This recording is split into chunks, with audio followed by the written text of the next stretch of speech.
Hello, fellow YouTubers. Lego WC Stop Motioner here. Welcome to viewers new and old. And today I'm taking a look at the Transformers Studio Series 86 Leader Class Springer. It has been a hot minute since I reviewed a Springer figure.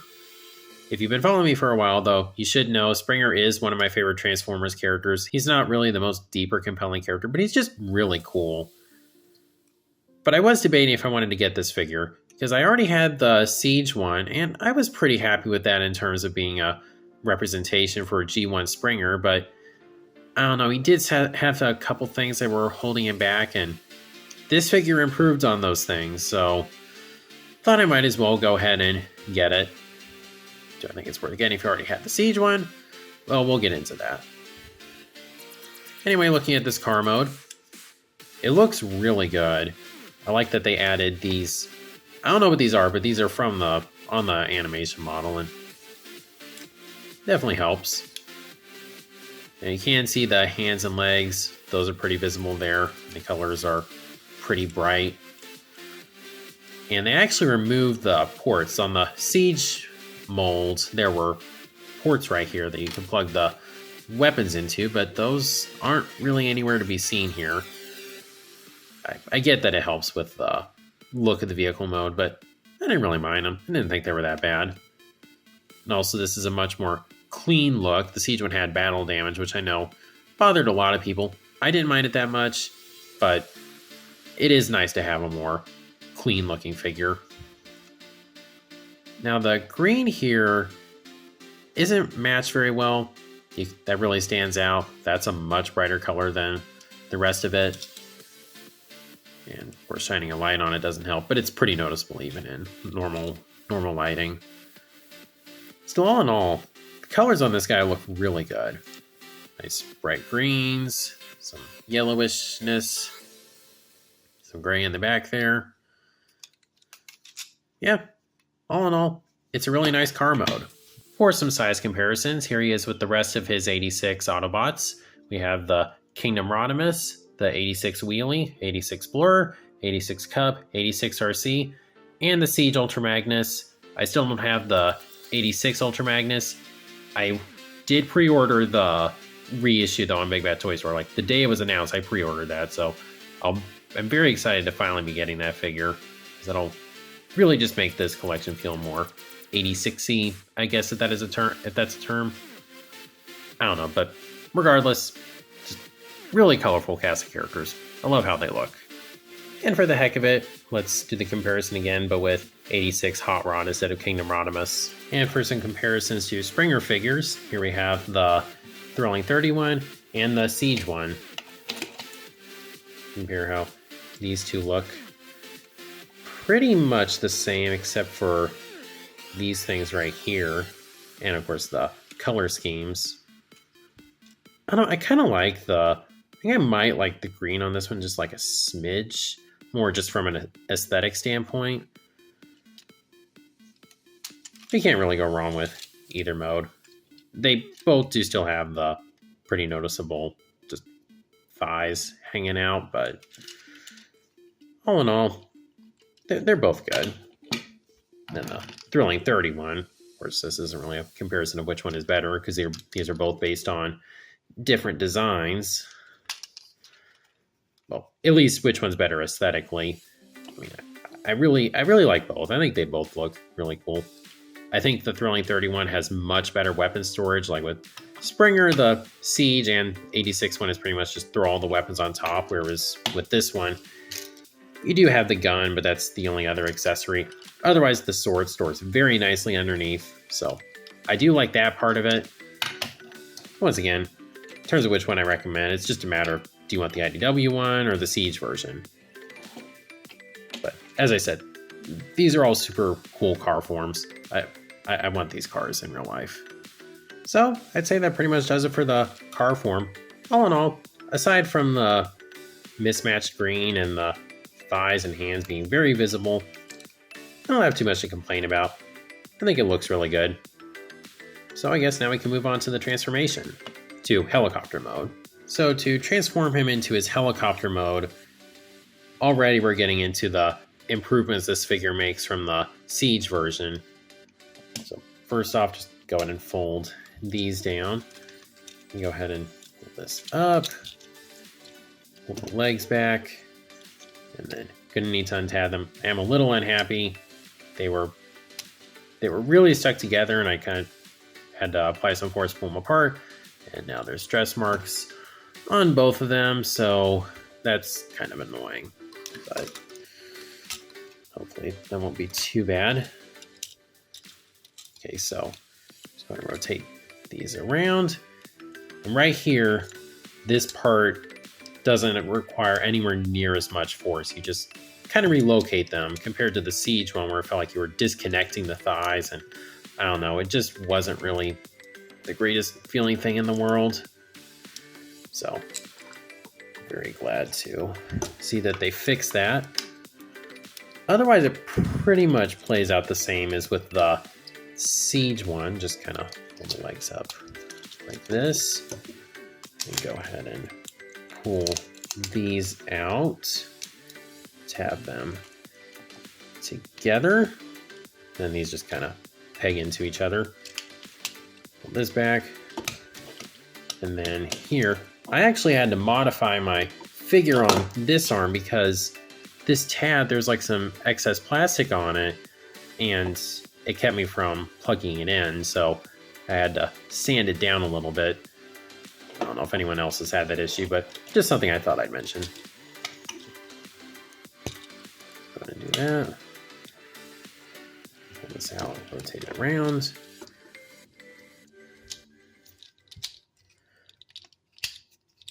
See that? Yeah, get that tabbed in.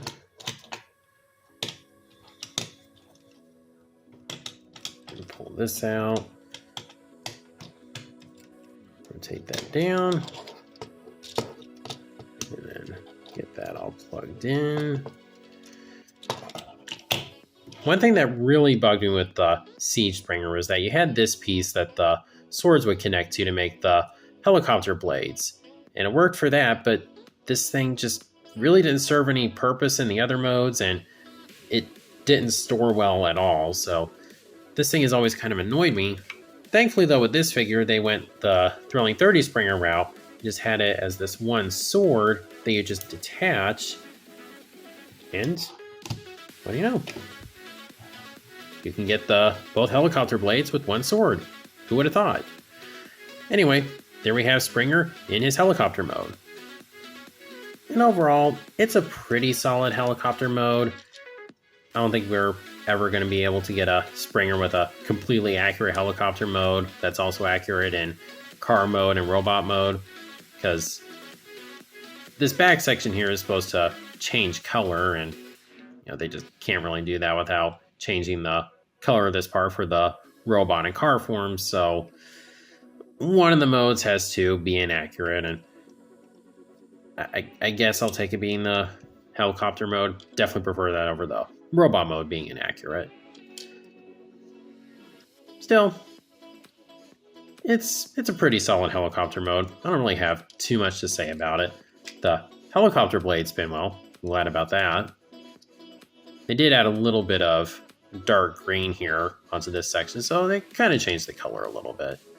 Would have been kind of cool if they put some dark green here also, just to help it a little bit. So, all in all, like I said, not too much to say here. Most of the sculpt here is what we already saw with the car form, so I guess we can move on to comparisons. Here he is once again with all of his 86 buddies, and here he is twice again, I guess, with Hot Rod instead of Rodimus. And here he is compared once again to the Siege Springer's helicopter mode and the Thrilling 30 Springer's helicopter mode. Now I've noticed that with Springer figures, the helicopter mode tends to be the one where things just don't seem to fully tab together. Like Siege one, I don't know, I might be forgetting something. I haven't messed with this figure too much in a little while, but I'm just having a hard time getting his arms fully tabbed in. Aesthetically, I still think the Siege one looks fine. And this one does have the guns that go on the side, which you can do with this one also.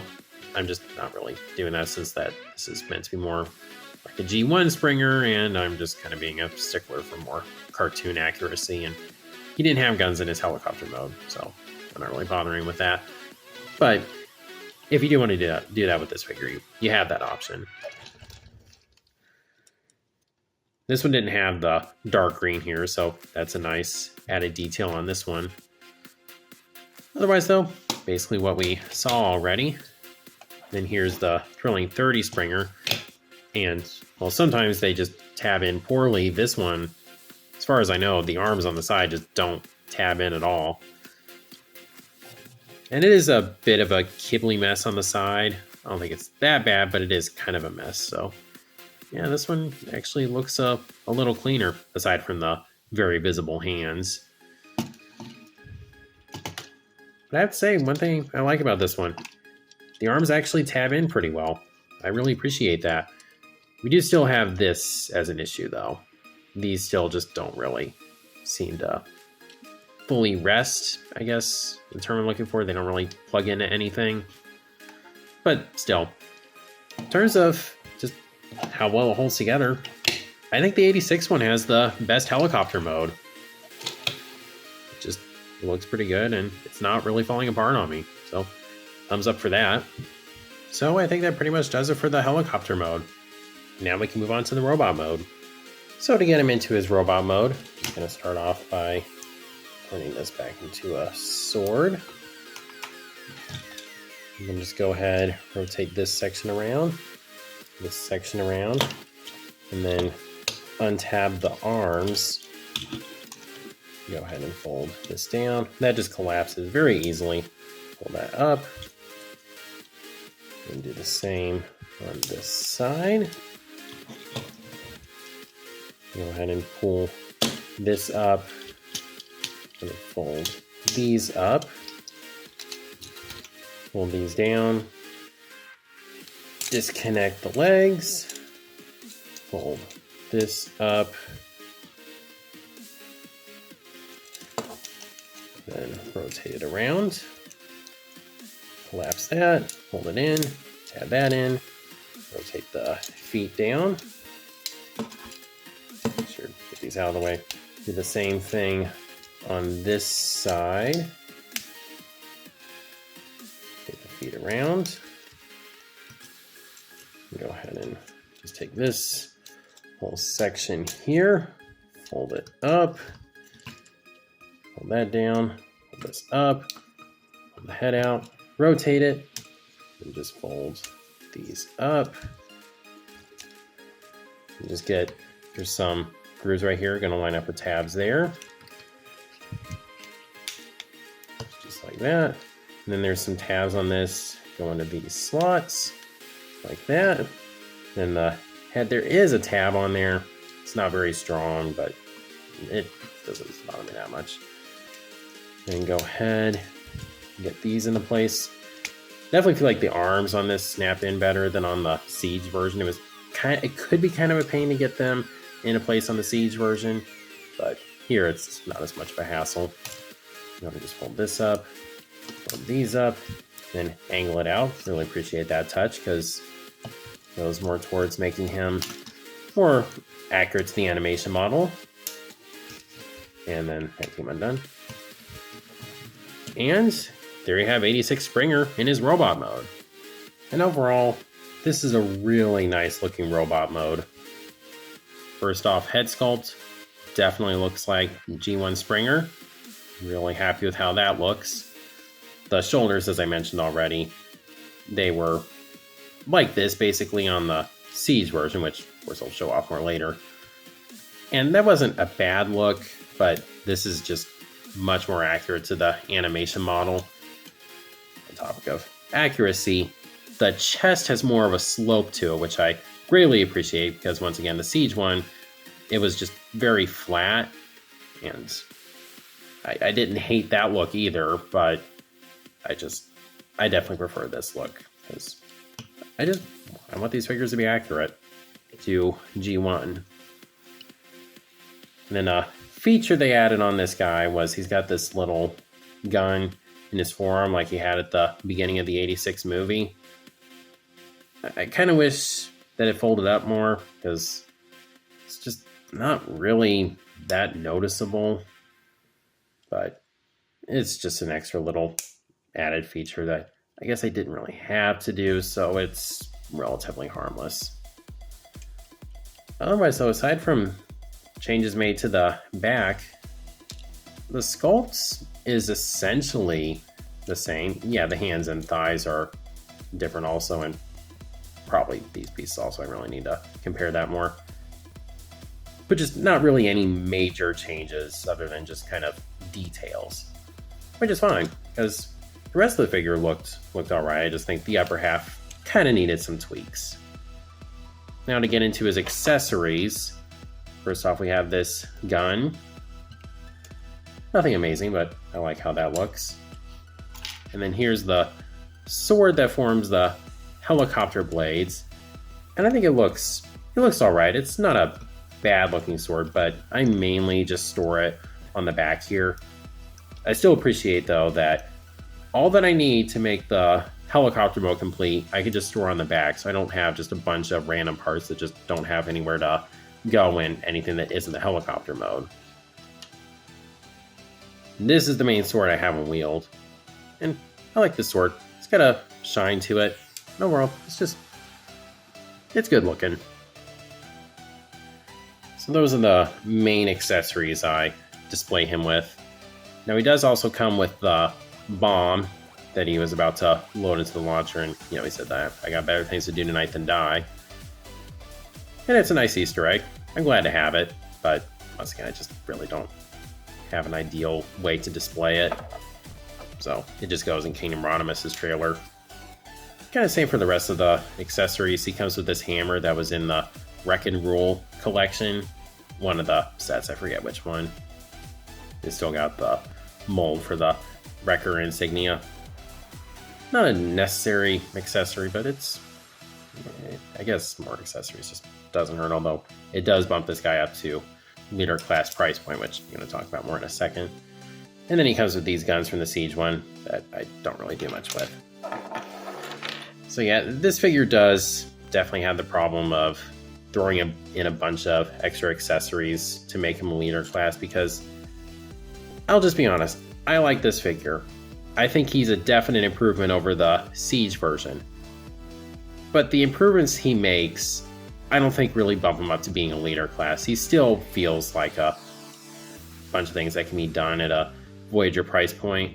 And I know it's not really a big surprise for Hasbro to be doing something like that, but it's just something I thought I would mention. Anyway, to get into the articulation on this guy, head is on a ball joint, but as with most Transformers, you can't really do much with the ball joint in terms of up and down movement or side to side. Can look right and left though. And then shoulders. Yeah, the problem is this joint right here kind of collides, so they can't do a full 360, unfortunately. But they can go out to the side about that far. Of course, the angled shoulders are going to get in the way. You have a bicep rotation, an elbow bend, over 90. I'm good with that. Have a wrist swivel, opening, closing hands. He has a waist swivel that is a little restricted by the back, but honestly, I don't need that much more movement than this. I think this is fine. Legs can go forward that far and back that far, and they can go out to the side that far. Have a thigh rotation. Another improvement that was made from the Siege one. First off, without a knee, that pulls off a little over a 90. But the knees connect in much better on this figure, because on the Siege version, they didn't really tab in like at all, and they just would constantly come undone at the transformation joint. And that still happens with this figure occasionally, but it's definitely been improved. Like, they do sit securely. It's just kind of if you just try to move them without like kind of pushing down on them. And lots of ankle movement, pivot, forward, not a ton of back, but still. Overall, articulation is solid. It's mostly what we saw already with the Siege version, with the addition of opening and closing hands. So now to get into some comparisons. So here he is with the rest of the 86 cast. That looks absolutely awesome.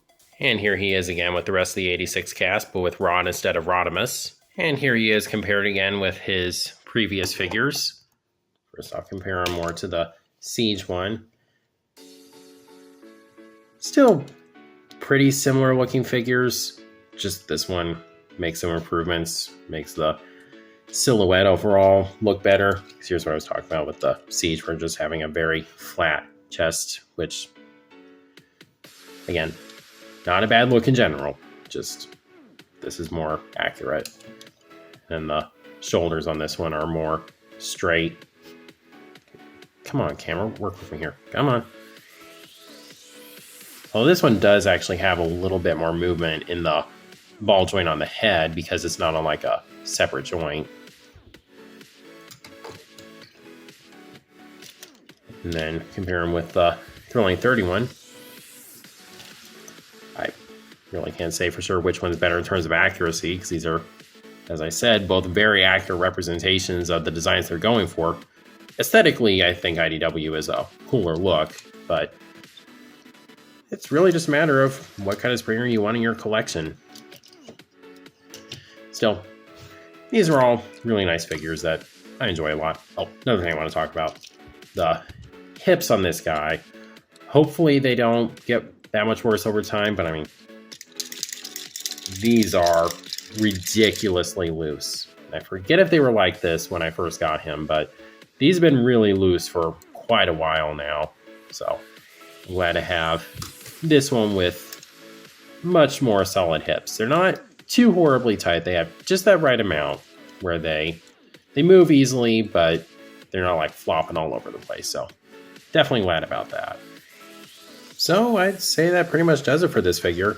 Now I can move on to the display and my final thoughts. So there's the Studio Series 86 Springer with the rest of my 86 collection.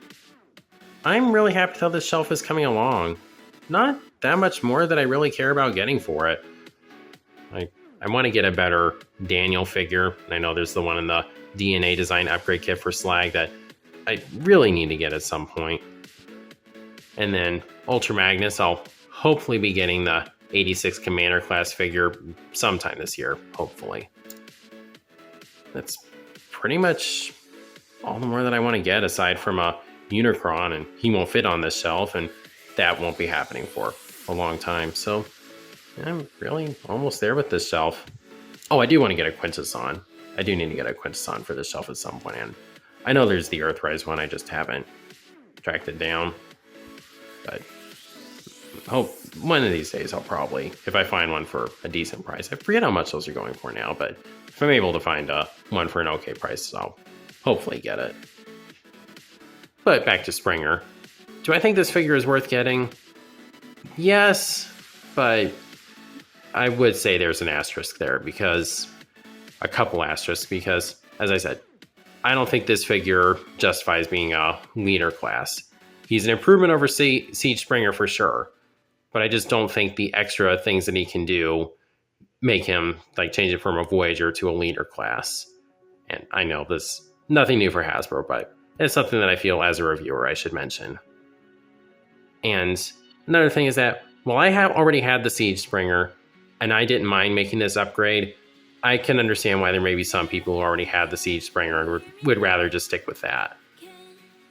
So I can understand there being some turnoffs for this figure, but if you are just wanting a Springer, a mainline Springer that's not going to cost you too much, and you just want the one that's like the most accurate to G1, I definitely think this is your best bet. And if you want to get this figure, he's still the retail price on Big Bad Toy Store. So if you want to get him, that's definitely the place I recommend getting him from.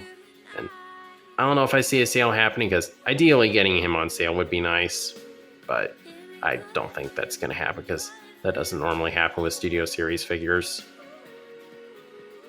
But that's pretty much all I have to say about this figure. I like him, but he's probably not for everyone. But of course, that's just what I think of this figure. Let me know what you think of him down in the comments. And as always, if you like this video, please be sure to like, share, subscribe, and God bless.